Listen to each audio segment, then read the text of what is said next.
Hello, Halfway family. This is Mr. Koberchek reading again. I'll be reading Chapter 5 of Cryptid Hunters for you. Marty was tired, but far too excited to rest. His bedroom was much bigger than the one he had shared with Luther at the boarding school. A king-size bed, a television, and a private bathroom. No more running down the hallway trying to avoid painful towel snaps from the older boys. He wasn't happy about the circumstances that had brought him to Kryptos, but he was pleased with the island, the squid, the bedroom, and the house, even though it was a little spooky. In the corner of the bedroom was a desk.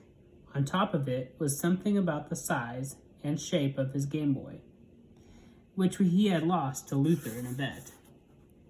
Marty, the computer's yours. We call it a gizmo. Enjoy. Woof.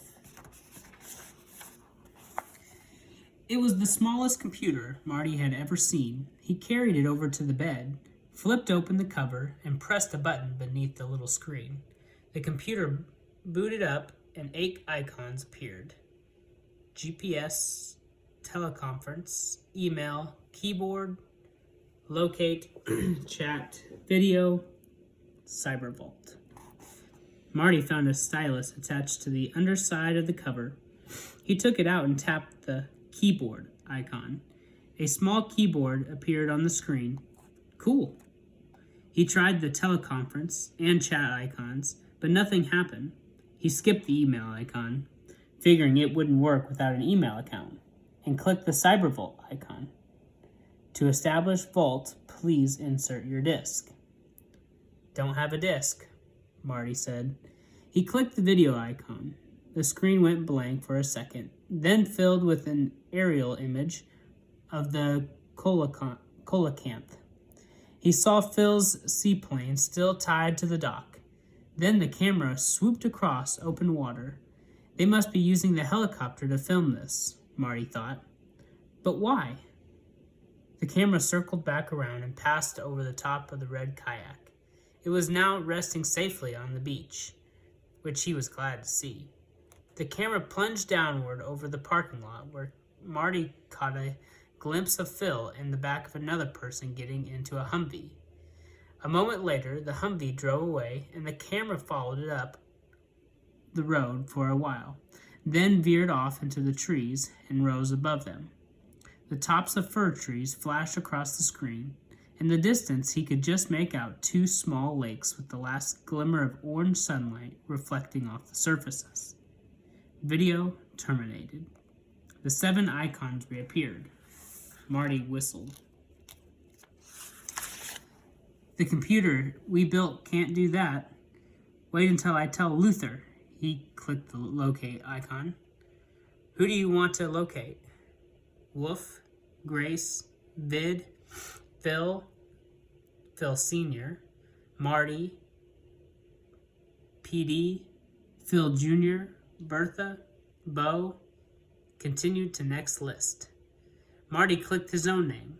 An instant later, a floor plan appeared on the screen. In the southwest corner of bedroom number 6 was a small gray square. He carried the gizmo from the bed over to the desk. The gray square moved across the little screen at the exact same pace he was walking. When he stopped, the square stopped. When he moved, the square moved. Weird, he said, opening the bedroom door and stepping out into the hallway. The gray square was now in the hallway. He knocked on Grace's door. There was no answer. He walked in the gray square. The gray square moved into bedroom 5. Very weird. He glanced at Grace's desk and saw that she had a gizmo identical to his. He sat on her bed and stared down at the gray square.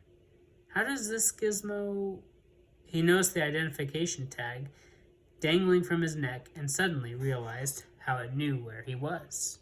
He clicked Grace's name. A blue square appeared in the library.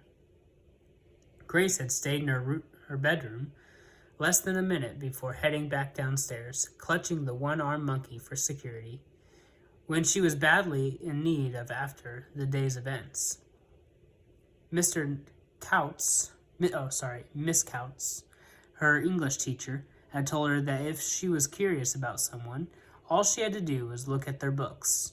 You can read a person like a book by the books they read, was how Miss Kouts put it, and Grace was desperate to learn more about their guardian. She hadn't noticed it when she was in the library earlier, but along the walls beneath the balcony was a glass display case. In it was an ancient illuminated manuscript, hand-lettered on parchment, beautifully illustrated and written in a language Grace had never seen before. She stood in front of the case for a long time, staring at the 2 open pages, trying to decipher the words, but she could make nothing of them. Finally, turning away, walking up the spiral staircase to the library. "Now, these books I understand," she said. Grace loved reading science books, and Wolf had hundreds of them, carefully organized and labeled by subject: oceanography, geology, astronomy, meteorology, chemistry, mammals, birds. Marty will love this section, she thought, although I had better keep it to myself for the time being. He's already too excited about the island and Wolf.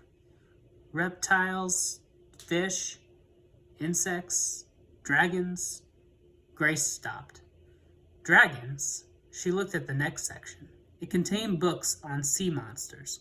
Next to this was lake monsters, then a large section on Bigfoot and the Yeti, then mermaids and mermen, then little humanoids, which was divided into subjections: fairies, leprechauns, gnomes, pixies, orgries, brownies, trolls, and finally, elves. Oh no, Grace thought with a racing heart. Wolf believes in Santa's helpers. If Miss Kouts was right about the books a person reads, then her uncle was a lunatic. Grace completed the circle, stopping at the last section labeled General Cryptozoology. She looked back at the shelves she had passed. Clearly, 3/4 of the books were about monstrous impossibilities. Why had their parents made Wolf their guardian? They couldn't have possibly known about all this. She pulled out a book called The Hidden Ones, a compendium of cryptids, and started to read. Introduction. Cryptozoology is the study of animals that are believed to exist but cannot be proven to exist scientifically. Cryptids are the rarest animals on Earth, hidden by their isolation and low numbers.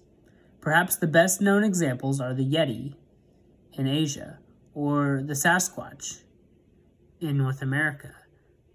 But there are hundreds, if not thousands, of other cryptids of no lesser importance scattered around the globe, waiting for scientific verification. These other cryptids include Nessie, the Loch Ness Monster of Scotland, the giant squid, or kraken, of which no living specimens have been found, the chupacabra, found in the American Southwest, Mexico, and Central America. Grace became so involved in the implausible subject that she didn't notice Marty walk into the library until he called her name. She thought about answering him, but instead she scooted further into the shadows. On occasion, Marty loved to scare the daylights out of her by jumping from concealed places when she least expected it. She swore that one day she would pay him back, that this just might be the day, she thought. Marty didn't see Grace anywhere, and was disappointed that Gizmo didn't work as he had thought. He slipped it into his pocket and walked over to the first aquarium for another look at the odd fish. Come on, carp lips, show me some life. He tapped on the glass. The fish didn't move. Grace rather liked watching Marty talk to himself and decided not to give herself away, at least not yet. Marty got bored with the passive fish and wandered over to the squid tank. "Hey, squids, it's Captain Nemo from 20,000 Leagues Under the Sea. But this time, I'm bigger than you." When he finished berating the squid, he went over to the fireplace. He squatted down on the hearth and moved the embers around with the poker. Then he picked his nose and flicked the harvest into the flames. Grace covered her mouth to stop herself from laughing. Marty and Luther were always calling people nose pickers. Who is the nose picker now? Marty went back over to the aquarium for a final look at the fish. "Tell you what I'll do, carp breath. If you show me just a little bit of personality, I'll scoop a squid out and feed it to you." He waited a full minute. "Fine. Then," he said, "no calamari for you." He headed for the door. Grace took a deep breath and was about to let out a blood-curdling yell, but changed her mind at the last second. She was comfortable sitting up on the balcony. It was the first time in nearly a week that she had felt reasonably content. She let him go, then slid out to the railing where the light was better, and returned to the cryptid book.